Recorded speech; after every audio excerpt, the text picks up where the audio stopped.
Jumpa lagi dengan Bung Yes di Rai Soccer TV. Kali ini kita Indonesia belum beruntung. Semua pemain sudah tampil dengan kemampuan terbaik, tetapi lagi-lagi Dewi Fortuna belum berpihak pada Indonesia. Dan Justin Hubner yang menjadi kapten semalam dengan teman-teman dipaksa menyerah 1-2 dari Irak di pertandingan perebutan ketiga di kejuaraan AFC Under-23 di Qatar. Dan kekalahan ini membuat Indonesia kembali belum bisa merebut tiket ke Olimpiade Paris, tetapi masih ada satu peluang terakhir di pertandingan babak playoff melawan Guinea, wakil dari zona Afrika. Bagi semua rekan sahabat Rai Soccer TV, jangan lupa like, comment, and subscribe. Sungguh kita harus kembali bersedih, tapi jangan dulu menangis, karena kita masih punya peluang. Dan semalam, tanpa Rizky Ridho di belakang, ban kapten oleh pelatih Sintayong diberikan kepada Justin Hubner. Dan bersama 3 rekan lainnya yang menjadi tulang punggung tim nasional, Nathan Juaon, Ivar Jenner, dan Rafael Struijk. Keempat pemain ini menjadi tulang punggung pilar keseimbangan daripada permainan Indonesia, dan itu terlihat betul sejak menit-menit awal sampai dengan perpanjangan waktu 2 kali 15 menit. Yang paling mencolok adalah permainan daripada Justin Hubner. Dia tidak saja diposisikan sebagai center back mengisi posisi Rizky Ridho, tetapi dia juga terkadang bisa naik sampai ke lini pertahanan dari Irak. Dan kita lihat keseimbangan permainan memang diatur juga oleh Ivar Jenner. Dia kapan harus memainkan tempo cepat, kapan dia harus menunda, mendelay serangan dengan mengajak rekan-rekannya di lini pertahanan untuk bermain dengan bola 1-2 sentuhan. Dan kita lihat bahwa semua pemain semalam juga tampil tidak kalah bagusnya. Pratama Arhan, Marcelino, juga Rio Fahmi, juga Ferrari yang diturunkan sejak menit awal. Mereka semua mencoba mengeluarkan semua kemampuan terbaik mereka.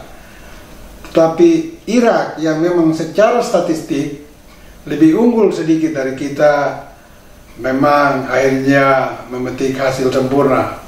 Dan kita lihat juga terlepas dari Hubner yang bermain sangat baik, sampai pada satu kesalahan yang dilakukan oleh dia, akhirnya terjadilah gol penentu kemenangan bagi Irak. Sebuah long passing dari belakang Irak langsung ke jantung pertahanan Indonesia, dan Hubner salah mengontrol bola tersebut. Karena kesalahan yang fatal itu, bola salah kontrol, akhirnya jatuh ke kaki penyerang Irak, dan dia mendorong masuk kotak penalti dari sisi kiri pertahanan Indonesia, dan kemudian melepaskan tendangan keras. Bola melaju melewati selangkangan dari kiper Hernando, dan terjadi gol yang menyedihkan tentu bagi Indonesia. Dan bagi semua teman-teman Rai Soccer TV, kita jangan pernah patah semangat, tetap mendukung Indonesia, karena masih ada lagi satu kesempatan terakhir, dan bukan tidak mungkin kesempatan terakhir ini menjadi milik kita. Kita semua berikan motivasi kepada adik-adik kita sehingga mereka tetap percaya diri. Dan babak playoff ini akan bermain tanggal 9 Mei. Tentu masih ada waktu istirahat yang cukup panjang. Sekarang masih 2 Mei, paling tidak 1 minggu lagi. Tidak usah kembali untuk menjaga kebugaran, kesegaran fisik, dan menghindari kelelahan. Kalau mereka harus pulang dulu ke tanah air dan kemudian bersiap lagi, ini tentu akan menguras fisik, stamina, konsentrasi, membuat mereka kelelahan. Sehingga alangkah baiknya Indonesia langsung terbang dari Qatar untuk mempersiapkan diri melawan wakil Afrika, yaitu Guinea. Sedikit ulasan tentang permainan Indonesia, terutama saya lebih menyorot lini pertahanan. Tanpa Rizky Ridho, pelatih Sintayong memang menerapkan strategi yang tepat ya. Dia memang memasangkan Pratama Arhan di posisi bek kiri dan Rio Fahmi di kanan. Tetapi dua pemain ini ketika dalam tekanan, mereka tidak ada di jantung pertahanan. Mereka lebih di tengah. Mengapa? Karena melihat kondisi fisik yang kurang tinggi, ini mereka akan kalah duel kalau mereka ada di center back. Sehingga peranan center back akhirnya ketika dalam tekanan diambil alih oleh Nathan Choon, Justin Hubner maupun Ivar Jenner. Nah, ini yang membuat Irak nyaris frustasi.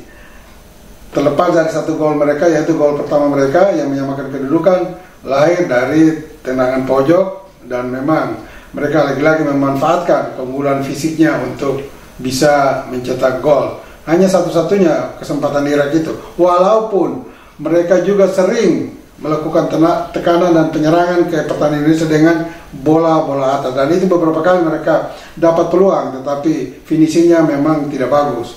Nah, di pertahanan kita ini mungkin juga di Tokyo nanti atau di Jepang Rizky Ridho belum bisa main, sehingga mungkin PSSI segera berpikir untuk bagaimana kalau memang peraturan mengizinkan Elkan Bagot bisa dipanggil segera untuk memperkuat tim. Tapi kalau tidak, ya sudah, kembali Indonesia bermain tanpa Rizky Ridho di belakang, dan formasinya bukan tidak mungkin akan sama saja dengan pertandingan semalam. Nah, di tengah ini Ivar Jenner menjadi keseimbangan tim, tetapi semalam kelihatan baik Marcelino maupun Witan Sulaiman yang ditarik sedikit ke tengah, beberapa kali juga tidak terlihat mereka berani masuk sampai ke kotak penalti. Walaupun ada kesempatan, baik Marcelino, baik Rafael Strijk, peluang-peluang yang mereka dapat tidak dioptimalkan. Ini satu kelemahan mencolok juga dari pemain kita, karena beberapa kali tendangan mereka itu bukan saja tidak mengarah ke gawang, tetapi bola itu lebih banyak melambung jauh di atas gawang atau melebar ke samping. Ini mungkin kekurangan yang perlu diantisipasi oleh ofisial, terutama pelatih Sintayong, untuk lebih mematangkan mereka nanti dalam latihan. Bagaimana memanfaatkan semua peluang yang ada. Paling tidak tendangan itu jangan sampai lebih sering melambung. Sebaiknya mengarah ke gawang, bahwa nanti tepat kiper atau tidak itu soal lain, tetapi mengarah ke gawang. Karena walaupun tepat ke kiper, bukan tidak mungkin kiper juga akan membuat kesalahan. Bisa saja bola meleset dari tangkapannya sehingga terjadi gol. Tetapi kalau lebih banyak tendangan itu melambung jauh di atas mistar atau melebar, ini berarti ada sesuatu yang salah. Ya, sesuatu yang salah dalam latihan. Apakah memang tidak pernah dilatih, atau memang pemain pada saat itu lagi off day sehingga memang tendangannya jelek. Tetapi kalau beberapa pemain melakukan hal yang sama, menurut saya ini perlu harus dipertimbangkan, dimatangkan dalam latihan oleh Sintayong. Nah, kesalahan-kesalahan kecil ini yang harus diperbaiki, termasuk jangan sampai melakukan kesalahan seperti semalam dilakukan oleh Justin Hubner. Tapi terlepas dari itu, memang seluruh pemain sudah tampil baik. Bahwa sekali kesalahan berakibat fatal, ya itu dialami oleh tim kita semalam. Dan pesan bagi semua pemain official, masih ada satu kesempatan terakhir, dan itu harus direbut dengan apapun, dan harus bertarung dengan militansi tinggi nantinya melawan Guinea. Dan kita semua berharap mudah-mudahan nanti tanggal 9 kita akan meraih kemenangan dan tiket terakhir wakil Asia ke Olimpiade Paris. Semua sahabat rekan Rise Soccer TV tetap setia mendampingi Bung Yes di Rise Soccer TV. Ingat, bola itu bulat, giring terus.